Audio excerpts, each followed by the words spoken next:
आज हम आपकी पाठ्य पुस्तक हमारा इतिहास और नागरिक जीवन के पाठ 2 भारत में अंग्रेजी राज्य की स्थापना के विषय में अध्ययन करेंगे।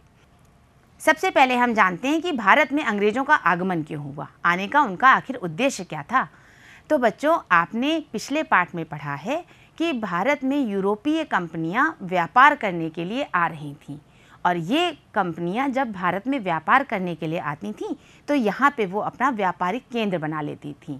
इन व्यापारिक केंद्रों को फैक्ट्री या कोठी कहा जाता था। ये आपने पिछले पाठ में पढ़ा था। इसी क्रम में सबसे पहले भारत में व्यापार करने के लिए पुर्तगाली कंपनियां आई थीं, जिन्होंने अपने केंद्र भारत में स्थापित किए।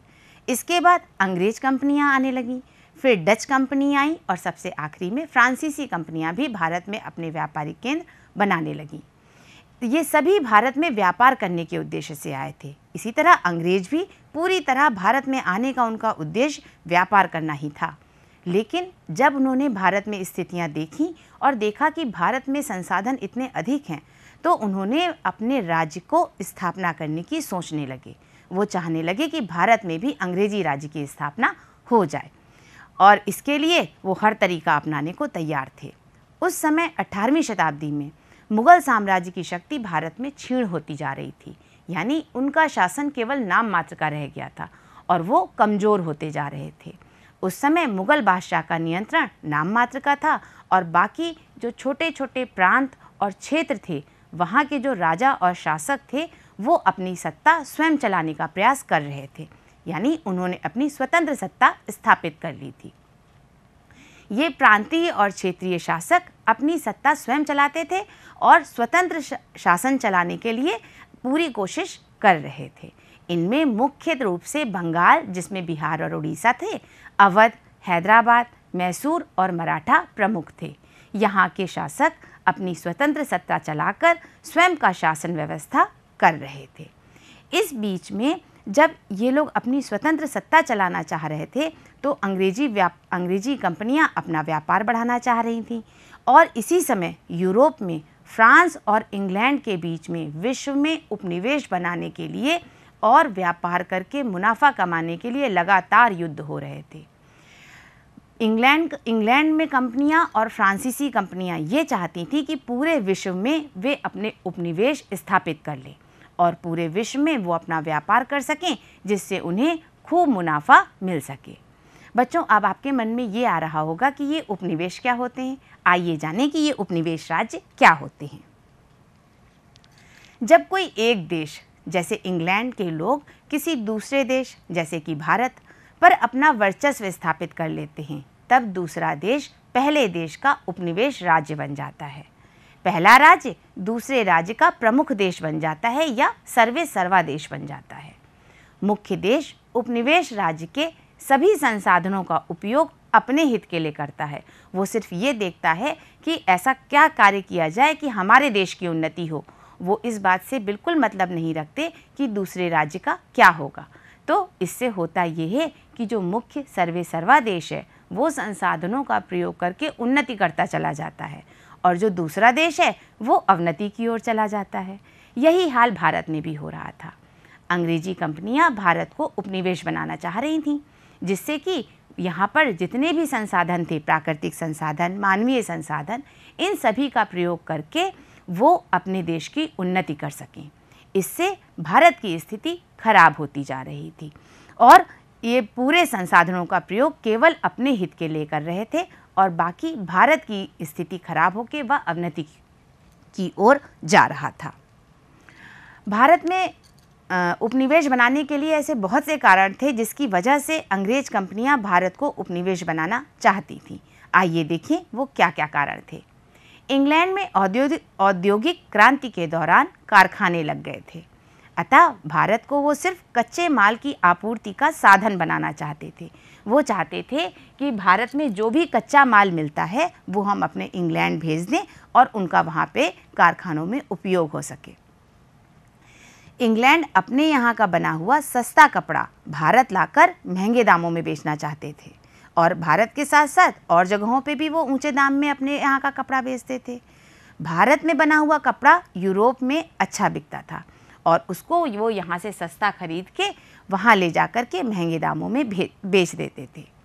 भारत में कई ज़रूरी फसलें जैसे नील, पटसन, अफीम, गन्ना, चाय, कहवा आदि उगवाकर वो उन्हें दूर दूर तक बेचते थे और अच्छा मुनाफा कमा रहे थे। व्यापार की ये सब चीज़ें लाने और ले जाने के लिए वो भारत के महत्वपूर्ण क्षेत्रों में रेलवे लाइन और सड़क बिछाना भी शुरू करना चाह रहे थे। इसके लिए वे लोहा, कोयला आदि खनिजों की खदानें खोदना चाहते थे।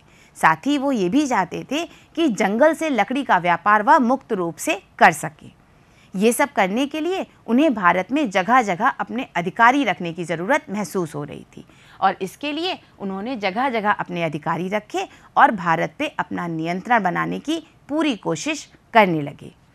बच्चों, आपने एक नया शब्द सुना, औद्योगिक क्रांति। इसका अर्थ होता है उद्योगों को बढ़ावा देने के लिए चलाए गए विशेष अभियान को औद्योगिक क्रांति कहते हैं। उस समय इंग्लैंड में वहाँ की शासन व्यवस्था नए उद्योग लगाने के लिए और उनको अच्छी तरह चलाने के लिए मदद कर रही थी और विशेष प्रयास कर रही थी।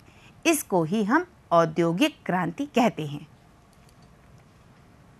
बच्चों, अब आप इन बातों को चित्र के माध्यम से और अच्छी तरह समझिए।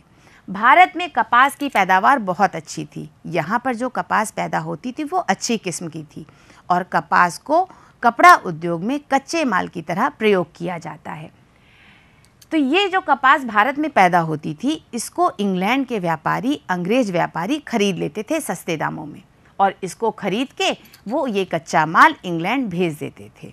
जब ये कच्चा माल इंग्लैंड जाता था तो वहाँ की जो औद्योगिक क्रांति के दौरान कारखाने लगे थे, उनमें वहाँ कपड़ा बनता था इस कच्चे माल कपास से।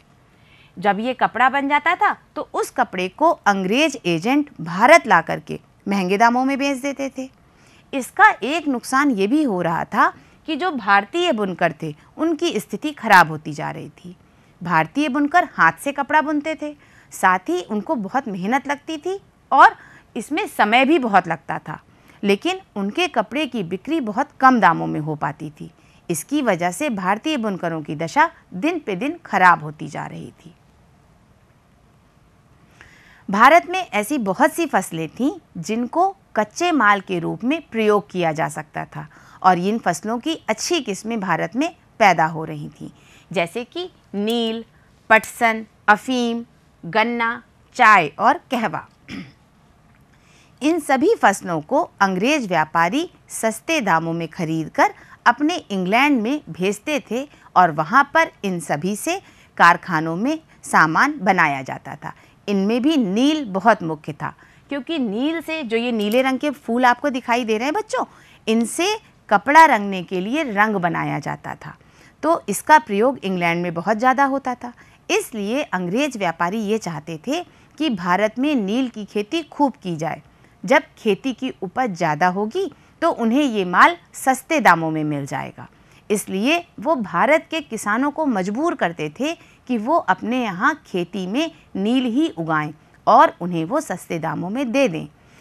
भारत के किसानों को नील से ज़्यादा फ़ायदा नहीं हो रहा था, लेकिन अंग्रेज व्यापारी उन पर ये दबाव डालते थे कि वो अपने यहाँ नील की खेती करें, जिससे कि नील की उपज बढ़े और उन्हें वो सस्ते दामों में उपलब्ध हो जाए।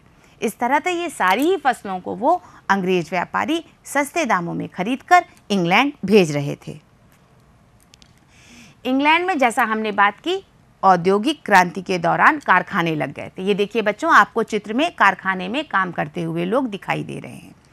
इंग्लैंड में औद्योगिक क्रांति के दौरान लगे कारखानों में कच्चे माल की आपूर्ति इस समय भारत द्वारा वो आसानी से कर रहे थे। जब वहाँ पे कच्चा माल आराम से पहुँचता था तो वहाँ पर जो चीज़ें बनती थीं उनका दाम कम पड़ता था। इंग्लैंड में बना कपड़ा सस्ता होता था, जिससे वह भारत लाकर उसे महंगे दामों में बेच रहे थे। भारतीय बुनकरों द्वारा जो कपड़ा हाथ से बुना जा रहा था वो यूरोप में महंगा बिकता था और वो इस कपड़े को अंग्रेज व्यापारी भारत से कम दामों में खरीदते थे और वहाँ ले जाकर उन्हें ऊंचे दामों में बेच देते थे।